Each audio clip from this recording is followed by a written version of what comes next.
Episode 2. Welcome, everyone. I'm glad you can make it to episode 2. I hope you enjoyed episode 1. Honestly, episode 1 was a snooze fest. But today we'll be actually talking about stuff, so that's good. Let's start with the scripture of the day. It's Matthew 5:44, and it says, "But I say unto you, love your enemies, bless them that curse you, do good to them that hate you, and pray for them which despitefully use you and persecute you." This is a great scripture to live by.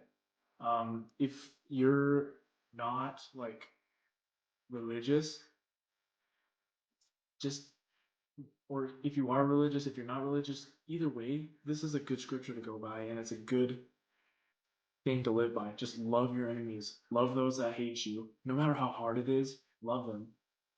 Um, and this kind of goes along with what we're going to be talking about today, uh, which let's just get right into it. The topic for today is your passion versus everyone.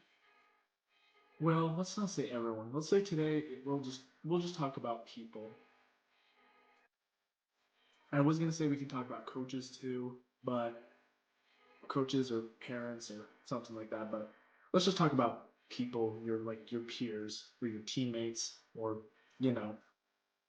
I want to start out with the story I have. It goes back to my experience with high school baseball. Um, High school baseball it was great. I mean, I'm gonna miss it the rest of my life, but there's some aspects I'm not gonna miss, and we'll talk about that. My freshman and sophomore year, I played high school baseball for varsity, or not varsity, junior varsity. Played JV, and I wasn't good enough to play varsity. I don't think at that time. I don't think I was. And the teammates were great. They were all mostly my age, and we were friends. We weren't very good, but honestly, that doesn't even matter. If you have good teammates and you have fun, sometimes it just doesn't matter if you're good. But yeah, so fast forward to my junior year, uh, we were stacked. We were absolutely stacked. We had, I think, 12 seniors on that team. Some of them were committed to colleges. Uh, we were very good. I don't know if we were the number one seed in the state or the number two. We were pretty close. We were really good that year. I didn't get to play at all. I sat the bench. I rode the bench. I was a water boy. But honestly, looking back at it, I'd do it all again because the teammates were great. They all had respect for each other. They were always there for each other every single day. And they respected me for showing up every day, even though they knew I wasn't going to play. They respected me for showing up, and they never, ever once made fun of me for not playing. Never once. And that's the type of dudes that you want on your team. Or that's the type of dudes you want to surround yourself with, or girls if you're a girl. Surround yourself with people that support you no matter what you're like even if you don't have that many accomplishments, surround yourself with people that lift your ego even if you don't like think your ego should be lifted, if that makes any sense. um but then we fast forward to my senior year. I hurt my arm, so I couldn't pitch.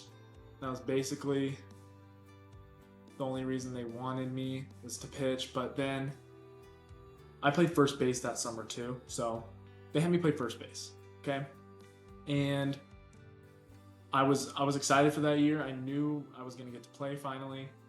I was excited for my opportunity, and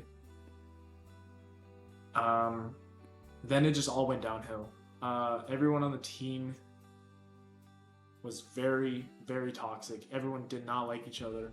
They disrespected each other. They disrespected me, and I was the only senior on the team, so I was supposed to be the leader. But I got disrespected every single day, and to be honest, the season sucked. Sure, I got to play basically every game, but it sucked. Having bad teammates is really sucky, and honestly, if you have good teammates,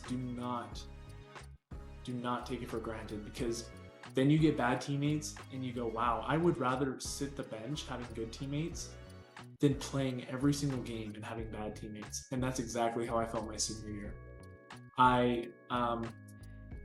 So I actually got in a fight with the team captain that year. We both said some hurtful things. I probably shouldn't have said what I said. He shouldn't have said what he said. We got in a little argument. We later worked it out. But, dude, that kind of stuff should not be happening. We were the team captains, and we got in a fight, and it was rough. Like, everyone looked at us and went, wow. The whole team was a mess. And we all knew it. I told the coach, like, man, I'm gonna quit. This team is toxic. I don't want to be on it.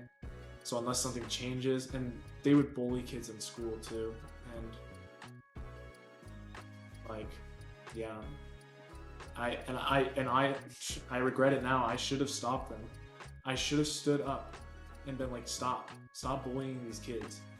Like, this is wrong. Like, they would do it over social media mostly. But I should have stepped in and said something. But the fear of being disrespected just it overpowered me. But actually, one of my good friends now, we hated each other on that team, and he probably knows who he is. We didn't get along that very much. Now we go lift together sometimes, and we have good times. We text, and man, like that comes to show maturity helps a lot in loving your enemies. Because at that time, I for sure did not love my enemies. But now that I look back on it, I love those guys. And honestly, I would do it again, even though it sucked. But if I had a different mindset going into that, being like, wow, these guys suck. But guess what? Jesus would love them, so I should love them too. And that's the mindset everyone should have. Loving your neighbor, even if they're rude. Do not hate your enemies. Do not hate. Having a hateful heart, trust me when I say this, it gets you nowhere in life. It makes you miserable. I had hate in my heart for such a long time, and I even do still sometimes. But having a loving heart versus a hateful heart, it changes your life. And that is my main advice for people out there, is to have a loving heart like Jesus would, and always love your enemies. I hope you guys enjoyed this episode. Let me know what I should talk about next. I will catch you guys in the next one. God bless. Love you guys. See you later.